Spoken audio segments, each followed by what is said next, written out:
ጤና ይስጥልን የከበረ ሰላምታችን በመላው ዓለም ሆናችሁ ቃል ስፖርት ዩቲዩብ ቻናላችንን ለምትከታተሉ ውድ አድማጮቻችን ሁሉ ይድረስ ብለናል። ከሀገር ቤት እስከ ባህር ማዶ የተለያዩ ስፖርታዊ መረጃዎችን የምታደምጡበት የዩቲዩብ ገጻችን ላይ ትገኛላችሁ። ላይክ፣ ሰብስክራይብ፣ ሼር ማድረግ እንዳይረሳም። በዚህኛውም ጥንቅራችን በርካታ ስፖርታዊ ጥንቅሮችን ይዘናል። በተለይም ትልቁ ጨዋታ እየተጠበቀ ነው። ሰዓታት ይቀሩታል። የኢሮፕ ሊግ የፍጻሜ ጨዋታው ብዙ ፋይዳ አለው። ከዚህ ጋር በተያያዘ ሁለቱ ክለቦች ቤት ትልልቅ የቡድን ዜናዎችን ሰምተናል። በጨዋታውም ቶትናም ሆትስፐርስ የወሳኝ ተጫዋቾቹን ግልጋሎት አያገኝም።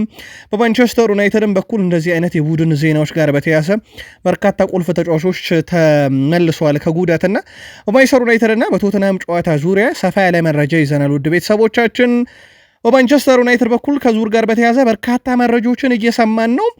ኢኤስፒኤን ይዟቸው የወጣው 3 ዝውውሮች ለዚሁም ማንቸስተር ዩናይትድ አንድ ተጫዋች ለማግኘት በጣም አዳጋሽ እንደሆነበትና የዋይኒ ማርክ ሩኒ ተጨማሪ ምርጫዎች በጣም አነጋጋሪ ሆነዋል። በማንቸስተር ዩናይትድ በኩል የቡድን ዜናዎችም እንደተጠበቁ ይገኛሉ። እስከ ፕሮግራማችን ፍጻሜ ዩናይትድ ያንቆዩ። በአርሰናል በኩል ስለ አንድ ተጫዋች መረጃ ጠይቋል። የአውሮፓን ግዙፉን ክለብ የሚለቀውን ተጫዋች ለማምጣት አርሰናሎች ከፍተኛ ጥረት እያደረጉ እንደሆነ ይታወቃል።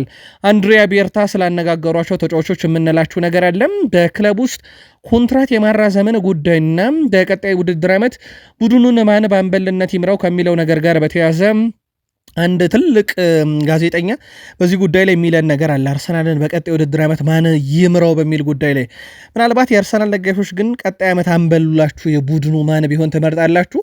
ሐሳባችሁን አጋሩን። የእውቁኑ ጋዜጠኛ ምላሽ እንነግራችኋለን። ሊቨርፑል 12 ሰዓት ብቻ ቀርቶታል። ውድ ቤተሰቦቻችን የአንድን ተጫዋች ዝውውር ይፋ ሊያደርግ። ከዛ በተጨማሪ በሊቨርፑል በኩል በርካታ የቡድን ዜናዎችን እናነሳለን። አሰልጣኝ አርኔ ስሎት ስለ ተጫዋቾቻቸው ወቅታዊ ሁኔታ ሲጠየቁም ምላሽ ሰጥቷል። የተከፈለ ትልቅ ዋጋም አለ እያሉ ነው። እሳቸውም ይህንን ሊግ ያሸነፍነው በጣም ወጥ ስለሆነ ነው እያሉ ነው። ከሰሞኑ የወጥነት ጥያቄ ቡድናቸው ላይ እየተነሳ እንደነበረ ይታወቃል። ቼልሲ ተቃውሞ አሰምቷል። ያው ሲጠበቅ ነበረ። እኛም በማለዳው መረጃችን ይህ ተቃውሞ ሊመጣ እንደሚችል ነግረናችሁ ነበረም። የማለዳውን መረጃ የተከታተላችሁ በተለይ ቼልሲ ደጋፊዎች አሁን ክለባችሁ ይፋዊ ጥያቄ ያቀርበዋል። ቼልሲ ለመሆኑ በምን ጉዳይ ነው ይፋዊ ጥያቄ ያቀረበው? ቅሬታስ ያቀረበው በምን ጉዳይ ነው በሚል ጉዳይ ላይ እና እንደዚሁም ደግሞ ከቡድን ዜና ጋር በተያያዘ የአሰልጣኝ ማሬስካን ሙሉ ጋዜጣዊ መግለጫ ለውድ አድማጮቻችን እናደርሳለን። ጆሴፍ ፔፕ ጋርዲዮላ ስለ ቡድን ግንባታ የሚሉን ነገር አለ። ከዛ በተጨማሪ የፕሪሚየር ሊግ አንድ አሰልጣኝ ክለቡን ሊለቅ እንደሚችልም እየተነገረ ነው። በርከት ያሉ የፕሪሚየር ሊግ መረጃዎችን ይዘናል። ሀገራዊ ጥሪም ለተጫዋቾች እየቀረበ ነው። የትኞቹ ተጫዋቾች ለሀገራቸው ግልጋሎት ይሰጣሉ የሚለውን ደግሞ እናደርሳችኋለን። በድጋሜ ከቃል ስፖርት ዩቲዩብ ቻናላችን ጋር መልካም ቆይታ ተመኘን። ስፖርታዊ ጥንቅራችንን ስትከታተሉ ላይክ እያረጋችሁ አበረታቱን። ለሀሳብ አስተያየታችሁ አስቀድመን አመሰገን። መልካም ቆይታ ተመኘን። ባርሴሎና ጋር ስሙ በስፋት እየተያዘ ነው ዩሊያን አልቫሬዝ። ነገር ግን በአትሌቲኮ ማድሪድ በኩል በቀጣይ ክረምት ተጫዋቹን ለመሸጥ ዝግጁ አለመሆናቸው ነው እየተነገረ የሚገኙም። በተለይም ደግሞ እዛው ለሊጉ ባርሴሎና፣ ሪያል ማድሪድ ላሉ ትልልቅ ክለቦች ተጫዋቾችን መሸጥ አይፈልጉም ተብሏል አትሌቲኮ ማድሪዶች። ምክንያቱም የዋንጫ የሚነጥቋቸው ሁለቱ ክለቦች ናቸው። አትሌቲኮ ማድሪድ ዋንጫ ካልበላ ወይ ባርሳ ወይ ማድሪድ በልቶታል ማለት ነው በላሊጋው ላይ። ለዛም እንግዲህ ቡድናቸውን ቁልፍ ተጫዋች ለባርሴሎናም ለመሸጥ ፈቃደኛ አይደሉም። ለቀጣይ ክረምትም ከቡድኑ ጋር እንዲቆይ ከሚፈልጉት ዋና ተጫዋቻቸው አንደኛው ነው ተብሏል። ዩሊያን አልቫሬዝ የዘንድሮ የውድድር ዓመትን ያለ ዋንጫ አጠናቋል። ባለፉት ዓመታት ግን አውሮፓ ውስጥ በተጫወተበት ዓመት ቢያንስ አንድ ዋንጫ እንኳን አጥቶ እንደማያውቅ ይታወቃል። ኢቫን ራኪቲች የቀድሞ የባርሴሎና ተጫዋች በተለይም በመሃል ሜዳ ክፍል ላይ በደንብ እናስታውሸዋለን። ኢቫን ራኪቲች በውድድር ዘመኑ መጨረሻም ራሱን ከእግር ኳስ ዓለም ያገላል። ኢቫን ራኪቲች በውድድር ዘመኑ መጨረሻም ራሱን ከእግር ኳስ ሲያገል 971 ጨዋታዎችን እስከዚህ ሰዓት ድረስ አድርጓል። 131 ግቦች፣ 157 አሲስት እና 17 ዋንጫዎች አሉት። ከነኛ 17 ዋንጫዎች ውስጥ ግዙፉ የአውሮፓ ሻምፒዮንስ ሊግ እና ኤሮፕ ሊግ በትልቁ የሚጠቀሱ ዋንጫዎቹ ናቸው። የላሊጋ ዋንጫንም እንደዚሁ ጨምሮ ያነሳም ተጫዋች ነውና 17 ዋንጫዎች በኋላ በአመቱ መጨረሻም ከእግር ኳስ ዓለም ራሱን እንደሚያገል ነው ኢቫን ራኪቲች ይፋ ያደረገው። ሀገራት ለተጫዋቾቻቸው ጥሪ እያቀረቡ ይገኛሉ። በርካታ ሀገራት አቅርበዋል። ሲጠበቅ የነበረው የፖርቱጋል ብሔራዊ ቡድንም ስብስባቸውን ይፋ አድርገዋል። የፖርቱጋል ብሔራዊ ቡድን በቀጣይ ላለባት ወሳኝ የኔሽንስ ሊግ ጨዋታ ማለትም በኔሽንስ ሊግ የሴሚፋይናል እና የፋይናል ጨዋታ ይጠብቃታል። ስለዚህ ለዛ ስብስቧን ይፋ አድርጋለች። የፖርቱጋል ብሔራዊ ቡድን የ40 ዓመቱ የቡድኑ አምበል ክርስቲያኖ ሮናልዶ ለብሔራዊ ቡድን ጥሪ ቀርቦለታል። ጆዋ ካንሴሎ በጉዳት ምክንያት በስብስቡ ሳይካተት ቀርቷል። በዚህ ቡድን ውስጥ የ18 ዓመቱ የፖርቶ የፊት መስመር ተጫዋች ሮድሪጎ ሞራ ለብሔራዊ ቡድኑ ለመጀመሪያ ጊዜ እንደዚሁ ጥሪ ቀርቦለታል። ፖርቱጋል ከ15 ቀናት በኋላ ከጀርመን ጋር የአውሮፓ ኔሽንስ ሊግ የግማሽ ፍጻሜ ጨዋታውን የምታደርግ ይሆናል። ካለፈች የፍጻሜ ጨዋታ ይጠብቃታል። ለነኚህ ሁለት ጨዋታዎች ነው እንግዲህ ስብስባቸውን ይፋ ያደረጉት። ምናልባት የጆዋ ፍሌክስ መጠራት በጣም አስገራሚ ሊሆን ይችላል። በኤሲ ሚላን ቤት ጥሩ ጊዜን እያሳለፈ አይደለም።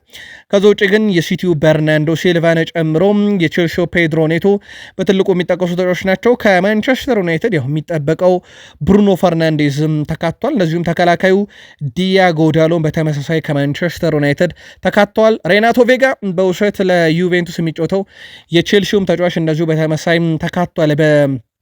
ዝርዝር ውስጥ በርከት ያሉ የፕሪሚየር ሊግ ተጫዋቾች ከሊቨርፑልም የጆታን ጨምሮ በርካታ ተጫዋቾች ተካተውበታል። የመርሳይዱ ክለብ ኤቨርተን ከመሃል ሜዳ ተጫዋቹ አብዱላይ ደኩሬ ጋር ሊለያየ መሆኑን በይፋ አስታውቋል። የ32 ዓመቱ የመሃል ሜዳ ተጫዋች አብዱላይ ዶኮሬ በውድድር ዘመኑ መጨረሻ በነፃ ክለቡን እንደሚለቅ ተነግሯል። አብዱላይ ዶኮሬ በኤቨርተን ቤት 4 የውድድር ዓመታትን አሳልፏል። ይህ የመጨረሻ የውድድር ዓመቱ ነበረም። ስለሆነም ኤቨርተኖች ኮንትራቱን ከማደስ ይልቅ ተጫዋቹን መልቀቅ መርጠዋል የተባለው እጅግ በጣም አስደናቂ ጊዜን ያሳልፈዋል። ግን ሳምንታዊ ደሞዙ ቀላል የሚባል አይደለም። ውድ ቤተሰቦቻችን ከበድ ያለ ነው። ለዚህም እንግዲህ ኤቨርተኖች ተጫዋቹን ለመልቀቅ ወስነዋል። ቀጣይ መዳረሻው ይጠበቃል። የአብዱላይ ዶኮሬም ኖቲንግሃም ፎረስት ዘንድሮ ምርጥ ሲዝን አሳልፈዋል። ይህ ከኖቲንግሃም ፎረስት አንጻር ምርጥ ሲዝን ነው፣ ምንም ጥርጥር ነው። ምናልባት ግን እንደ ኖቲንግሃም ፎረስት ደጋፊ ካየነው ግን ጉዳዩ በጣም ያበሳጫል። ምክንያቱም ከሊቨርፑል እና ከአርሰናል ቀጥሎ ፕሪሚየር ሊጉን ለረጅም ጊዜ በሶስተኝነት ሲከተል የነበረ ቡድን ነው። አሁን አሽቆልቁሏል። ከዚህ ቦታው ላይ ግን በአንድ ነጥብም ቢሆን በራሳቸው መወሰን የሚችሉት በርካታ ጨዋታ ነበረ። አንደኛው ነጥብ የጣሉበት ጨዋታ ከሌስተር ሲቲ ጋር 2-2 የተጠናቀቀ ጨዋታ ነበረ። ከጨዋታው መጠናቀቅ በኋላ የኖቲንግሃም ፎረስቱ እንግዲህ ባለቤት ከኑኖ ስፕሪንቶ ሳንቶስ ጋር ሰጣ ገባ ውስጥ ገብተው ሜዳ ላይም ተመልክተናቸው ነበረ። ታዲያ ከዚህ ጋር በተያያዘ ውድ ቤተሰቦቻችን በርካታም የመረጃ ምንጮች አሰልጣኙ ክለቡን ሊለቁ ይችላሉ፣ ጉዳዩ ትንሽ ጠንከር ያለ ነው እያሉ ነው። አጋጣሚውን ደግሞ ለመጠቀም ያሰፍሰፉ ያለው ክለብ የጣሊያኑ ክለብ ሮማ ነው።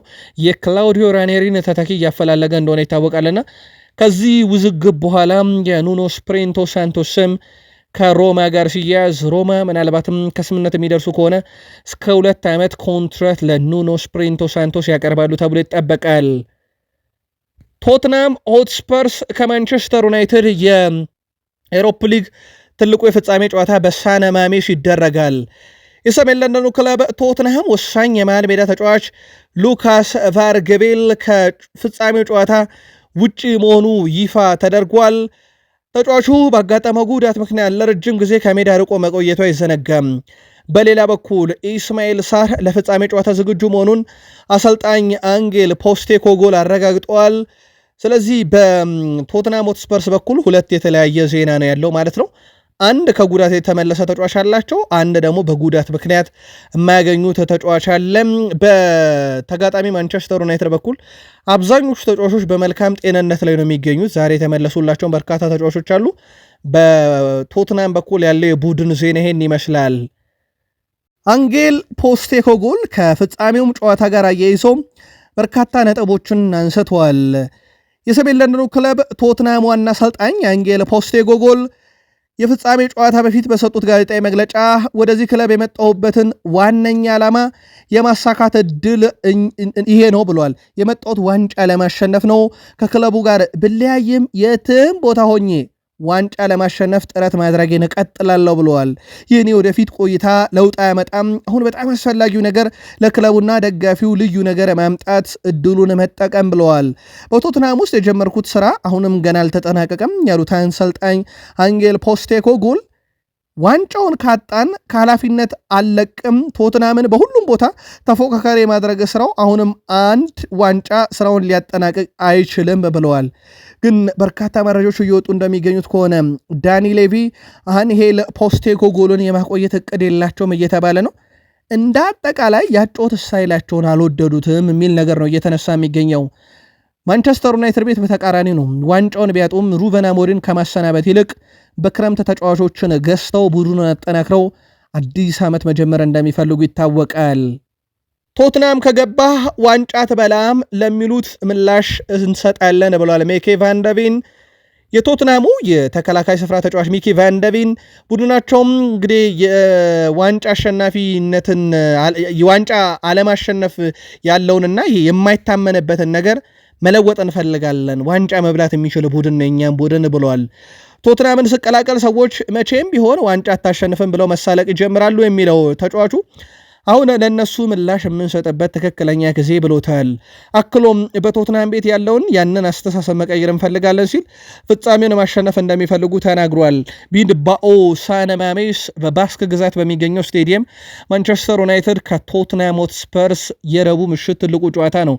እንመለሳለን እዚህ ጨዋታ ላይ በማንቸስተር ዩናይትድ የመረጃ ክፍለ ጊዜ። ፔፕ ጋርዲዮላ በክረምት ቡድን ውስጥ የመልሶ ገነባታ ሂደት ይኖራል፣ ይህ ተጫዋቾችና ምናልባትም አሰልጣኞችን ይጨምራል ብለዋል። የቡድን ግንባታው ላይ እንግዲህ የሚባረሩ ከክለቡ የሚሸኙ በርካታ ተጫዋቾች እንዳሉ አረጋግጠው ከዛም በተጨማሪ ግን የአሰልጣኝ ስታፍ አባላትንም ይመለከታል ብለዋል። ማንቸስተር ሲቲ በሚቀጥለው የውድድር ዓመት የመልሶ ግንባታ ያካሂዳል ተብሏል። ያ ማለት ኬቨን ደብሮይና ስንብት በሲቲ ቀላል የሚባል አይደለምና ሌሎች እንደዚህ የሚጨክኑባቸው ተጫዋቾች እንዳሉ ምንም ጥርጥር የለውም። የጃክ ግሪሊሽ የሚጠበቅ ነው። ምናልባት ከዛ በኋላ እነ ቤርናንዶ ሲልቫ ከዛ የአይኬ ጉንዶዋን ቆይታ በራሱ አጠራጣሪ ነው። ተከላካይ መስመሩ ላይ አብዛኞቹ ከክለቡ ይሰናበታሉ ተብሎ ይጠበቃል፣ ወይም የፔፕ ጋርዲዮላ እቅድ አካል አይሆኑም ተብሎ ይጠበቃል እና በርካታ ክለቡን ለቀው የሚሄዱ ተጫዋቾች አሉ የመሃል ሜዳ ክፍሉን ጨምሮ። ስለዚህ እነኚህ ሁሉ ተጫዋቾች በክረምት ይተካሉና ሲቲ ቤት ትልቅ አብዮት እንደሚኖር ጆሴፍ ፔፕ ጋርዲዮላ አረጋግጠዋል። የሰማዮቹ ዋና አሰልጣኝ ማሬስካም የኮንፈረንስ ሊግ ፍጻሜ ጨዋታ የሚደረግበት ቀን ከፕሪሚየር ሊጉ ጨዋታ ጋር መቀራረቡ አላስደሰተኝም ብለዋል። ምናልባት የቼልሲ ደጋፊዎች የማለዳውን መረጃችንን ከተከታተላችሁ ሪያል ቤቲሶች ይህንን ነገር አድርገዋል፣ ቼልሲዎች እስካሁን ያሉት ነገር የለም ብለናችሁ ነበር። ከጥቂት ደቂቃዎች በፊት ማሬስካ በሰጡት ጋዜጣዊ መግለጫ ግን ይህንን የእኛን ሀሳብ ደግመውታል። ሪያል ቤትስ አርብ ምሽት እኛ ደግሞ እሁድ መጫወት አያስደስትም ሲሉ አሰልጣኝ ማሬስካ ቅሬታቸውን አቅርበዋል። የኮንፈረንስ ሊግ ፍጻሜ ጨዋታም ቀጣይ ሳምንት ረቡዕ እንደሚደረግ ይታወቃል።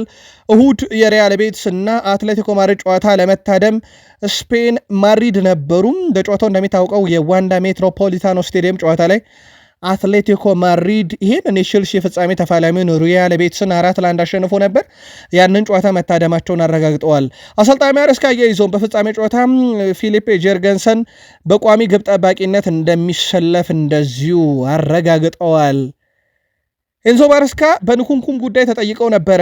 በአሁኑ ጊዜ ማርክ ጉያና ክሪስቶፈር ንኩንኩ በስልጠናው መሳተፍ ጀምረዋል፣ ነገር ግን ሁለቱም አሁንም 100% ዝግጁ አይደሉም ብለዋል። እናም ለየትኛው ጨዋታ እንደሚደርሱ ባያረጋግጡም ያው ቼልሲ እጁ ላይ የቀረው 2 ጨዋታ ነው በዚህ ዓመት። የመጨረሻ የ38ኛ ሳምንቱን እሁድ ሮብ የፍጻሜውን ጨዋታ ከሪያል ቤቲስ ጋር ያደርጋል። አሁን ላይ ለመጫወት ዝግጁ አይደሉም ሲሉ በቀጥታ ሊሆን የሚችለው የእሁዱ ጨዋታ ላይ ነው። የሮቡን ጨዋታ ግን ከመገኘት ጋር በተያያዘ ያነሱት ነገር የለም። ዋነኛው ግብ በእርግጠኝነት ከቼልሲ ጋር የአውሮፓ ውድድርን እንደገና ማሸነፍ ብለዋል። ለክለቡ፣ ለደጋፊዎች፣ ለሁሉም ሰው አስፈላጊ ነገር ነው። ትክክለኛውም አቅጣጫ እየሄድን እንገኛለን ብለዋል ማሬስካ። ይህ የውድድር ዘመን በተለይም ተጫዋቾች ጨዋታዎችን እንዲያሸንፉ ረድቷል ብለዋል። ይህ መድረክ አሁን የቀረን በዚህ መድረክ ላይ ዋንጫ ማሳካት ብቻ ነው። አሁን ያንን ለማድረግ ትክክለኛው ሰዓት ላይ እንገኛለን ብለዋል። የጨዋታው ሰዓት ግን አላስደሰታቸውም። ይህ ነገር ሊቀረፍ ይገባል ወይም መስተካከል አለበት ብለዋል።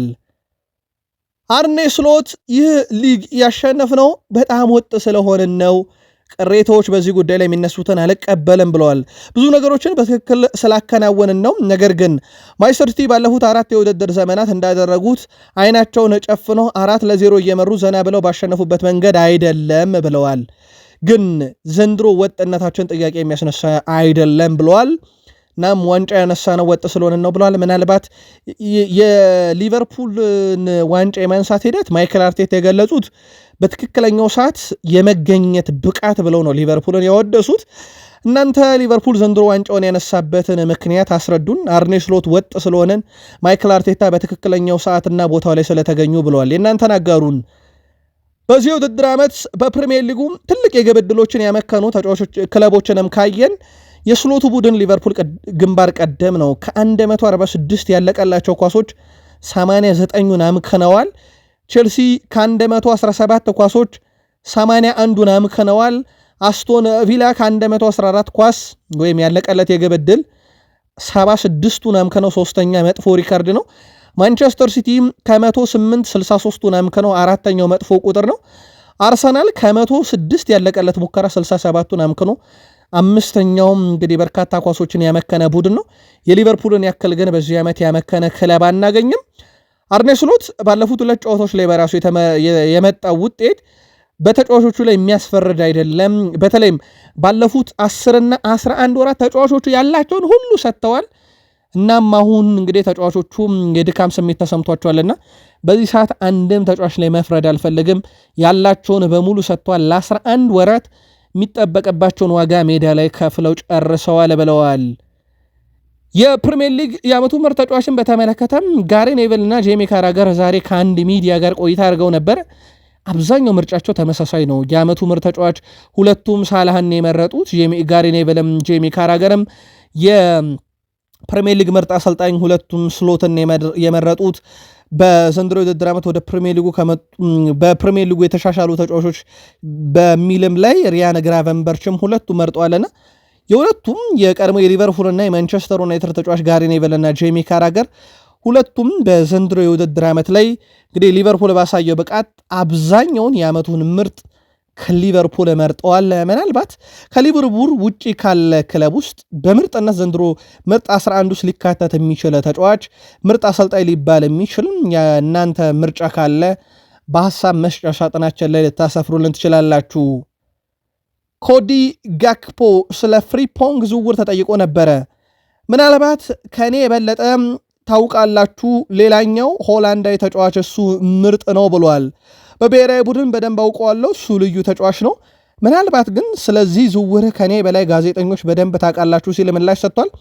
ያው ሆላንዳዊ ተጫዋች ለሊቨርፑል ፊርማውን ሊያኖር 12 ሰዓታት ብቻ ቀርተውታል። ውድ ቤተሰቦቻችን በዝውውር ሂደቱ ላይ እንግዲህ የሕክምና ምርመራውን አጠናቋል። የወረቀት ስራዎች በክለቡ ሊቨርፑል እና እንደዚሁም በባየር ሌቨርኩሰን መካከል እየተደረገ ነው። 30 ቁጥር መለያንም በቀጣይ ውድድር ዓመት ለሊቨርፑል ለብሶ የሚጫወት ይሆናል። የአርኖልድ ተተኪ ወዲያው ነው እንግዲህ በሊቨርፑል ቤት የመጣው።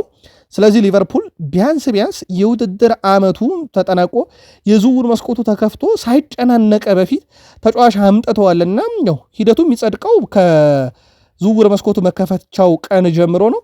ነገር ግን ተጫዋቹን በሁሉም ነገር የግላቸው ማድረጋቸውን አረጋግጧል። የሕክምና ምርመራው ተሳክቷል። የወረቀት ስራው በቀጣይ 12 ሰዓታት ውስጥ ይጠናቀቃል። ጋዜጠኛ ፒርስ ሞርጋን በክለብ ደረጃ ቀንደኛ ያርሰናል፣ በተጫዋች ደረጃ ደግሞ የክርስቲያኖ ሮናልዶ አድናቂ ነው። ጋዜጠኛ ፒርስ ሞርጋን በሚደግፈው ክለቡ አርሰናል የውድድር ዓመት ደስተኛ ለመሆኑን ካብራራና ብዙ ነገሮችን ካለ በኋላ አንድ ነገርን ግን በትልቁ ደጋግሞ ተናግሮታል። ዴክላን ራይስ በሚቀጥለው የውድድር ዓመት የአርሰናል አምበል መሆን አለበት ብሎ ጋዜጠኛና የአርሰናል ደጋፊ ፒርስ ሞርጋን የግል መልከታውን አስፍሯል። ጋዜጠኛው እንደሚለው ከሆነ አርሰናል በብዙ ነገር መሻሻል አለበት፣ ተጫዋቾችን ማምጣት፣ በተለይም ደግሞ የ9 ቁጥር ጉዳይ በዚህ ክረምት መታለፍ የሌለበትና አርሰናል የትኛውንም ዋጋ ከፍሎ ቢሆን የአውሮፓ ምርጡን አጥቂ ማምጣት አለበት። ለዚህ የአንድሪያ ቤርታ ስራውን በደንብ ይሰራል ብዬ አስባለሁ ያለው ፒርስ ሞርጋን፣ አምበልነቱን ግን ከኦዴጋርድ ተነጥቆ ለራይስ መሰጠት አለበት ብሏል። እናንተ ምን ትላላችሁ አርሰናላውያን? ምልከታችሁን አጋሩን። ማርቲን ኦዴጋርድ ከባለፈው ውድድር ዘመን መጀመሪያ ጀምሮ ግን በፕሪሚየር ሊጉ 64 ኳሶችን በሶስተኛ የማጥቃት ክፍል ላይ አሸንፏል። ይህ ከየትኛውም የፕሪሚየር ሊግ ተጫዋች በላይ ያደርገዋል ቁጥሮቹ።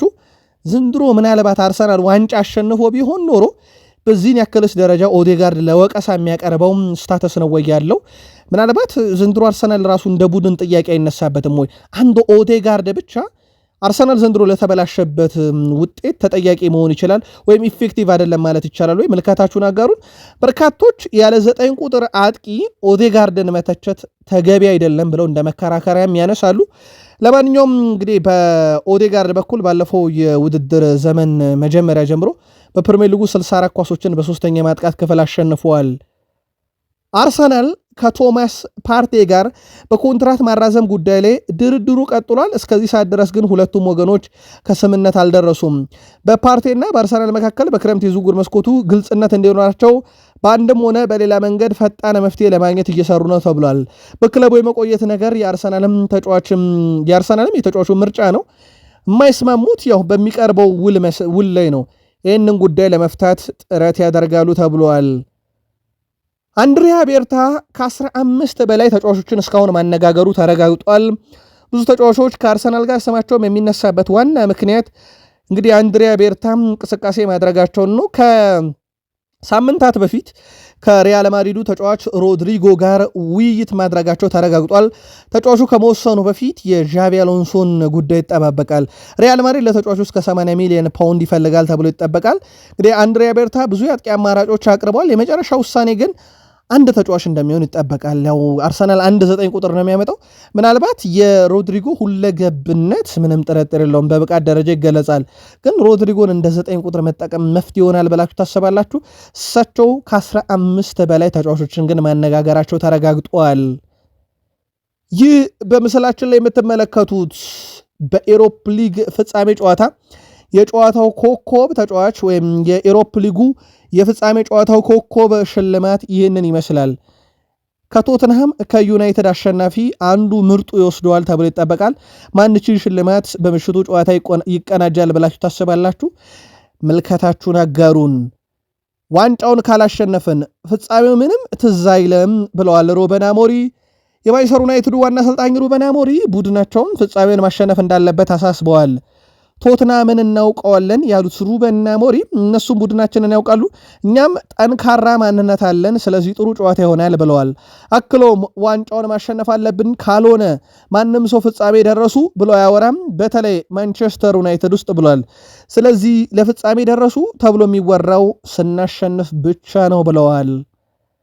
በኤሮፕ ሊግ ፍጻሜ ጨዋታ የእንግሊዙ ክለብ ከሌላኛው የእንግሊዙ ክለብ ማንቸስተር ዩናይትድ ከቶትናም ሆትስፐርስ ጋር ጨዋታውን ሲያደርግ ግብ ጠባቂ አንድሬ ኦናና፣ ሄይተን ሚኒና ባይንደር፣ ተከላካይ ሃሪ አማስ፣ ፓትሪክ ዶርጉም፣ ዲያጎ ዳሎ፣ ኢቫንስ፣ ፍሬድሪክሰን፣ አይደን ሄቨን፣ ቪክተር ሌንድሎፍ፣ ሃሪ ማጓየር፣ ኑሱር ማዝሬ እና ሉክ ሾ እንዲሁም ሌኔሮ ተካተዋል። አማካይ ስፍራ ካዜሜሮ፣ እንደዚሁ ኤሪክሰን፣ ኮለር፣ ብሩኖ ፈርናንዴስ፣ ኮቢ ሜኖ፣ ሜሰን ማውንት እና ማኑኤል ኡጋርቴ ሲካተቱ የአጥቂ ስፍራ ላይ አማድ ዲያሎ፣ ጋርናቾ፣ ራስመስ ሆይሉንድ፣ ጆሽua ዚርክዚ ተካተዋል። በማንቸስተር ዩናይትድ በኩል ሁለት ተጫዋቾችን ግን አልተመለከትንም፣ ማቲያስ ዴሊክት እና እንደዚሁም ሌሳንድሮ ማርቲኔዝ። ከሁለቱ ውጪም እንግዲህ የማንቸስተር ዩናይትድ ሁሉም ተጫዋቾች ከጉዳት ነፃ ናቸው። ምናልባት እነ ማቲያስ ዴሊክት እና እንደዚሁም ሌሳንድሮ ማርቲኔዝ ዩናይትድ ድል ካደረገ ግን ደስታቸውን አብረው ያከብራሉ ተብሎ ይጠበቃል። ሁለቱ ተጫዋቾች ሲቀሩ ሌሎቹም ወደ ሳነማሜስ ቡድን ውስጥ እንግዲህ ተካተው አቅንተዋል። የቀድሞ የማንቸስተር ዩናይትድ ሌጀንድ ዋይኒ ማርክ ሩኒ በማንቸስተር ዩናይትድ የምጠብቃቸው 3 ተጫዋቾች አሉ ብሏል። አስቀድሞ የዴቪድ ዴሃን ተናግሯል። በግብ ጠባቂነት እሱን ማየት ፈልጋለሁ።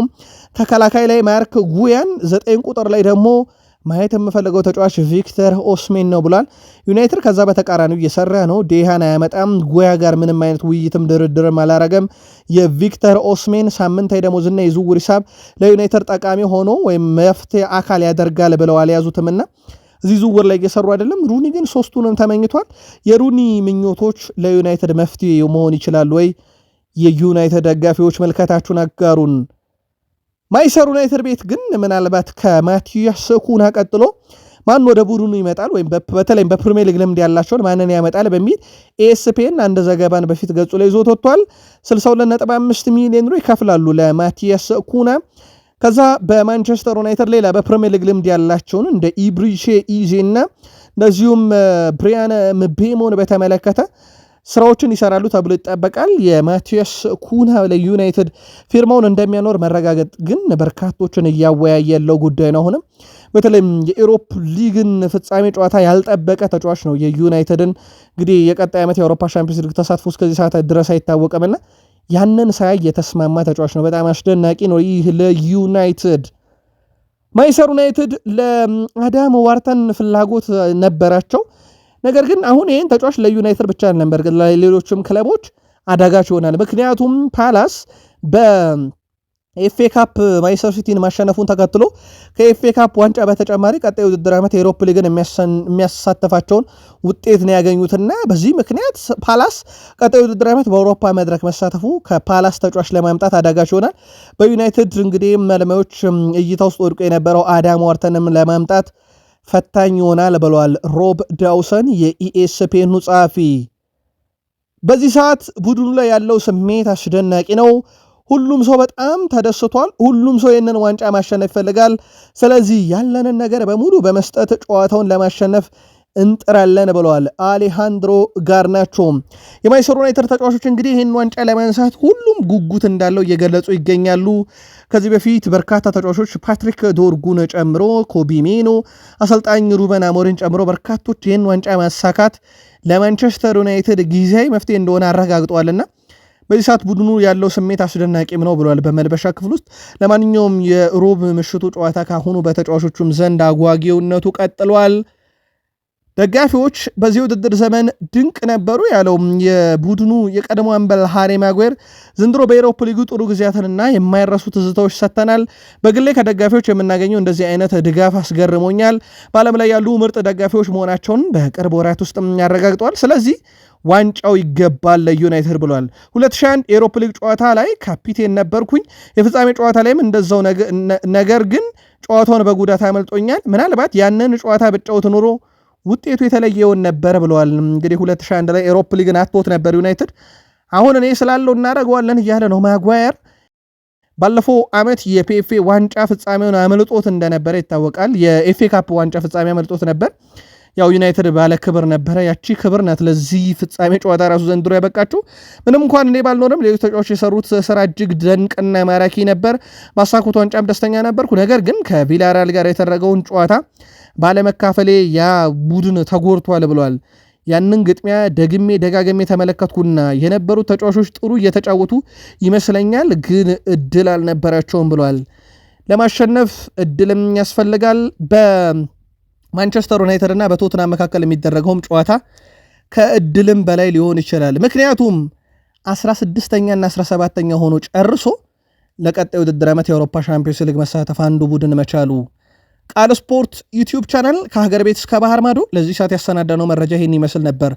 ጥቂት ደቂቃዎችን ቆይተን እንገናኝ። ከወደዳችሁን ሰብስክራይብ አድርጋችሁ የደወል ምልክቷን ተጫኑ። መረጃዎቹ ማለዳ 1 ሰዓት ምሽት 2 ሰዓት፣ እንደዚሁ ደግሞ ቤተሰብ መሆን ካሻችሁና ቤተሰብ ከሆናችሁ በኋላ አበረታቱን ላይክ እያደረጋችሁ ከልብ አመስግነን የአሁኑን እናብቃ። ሰናይ ጊዜ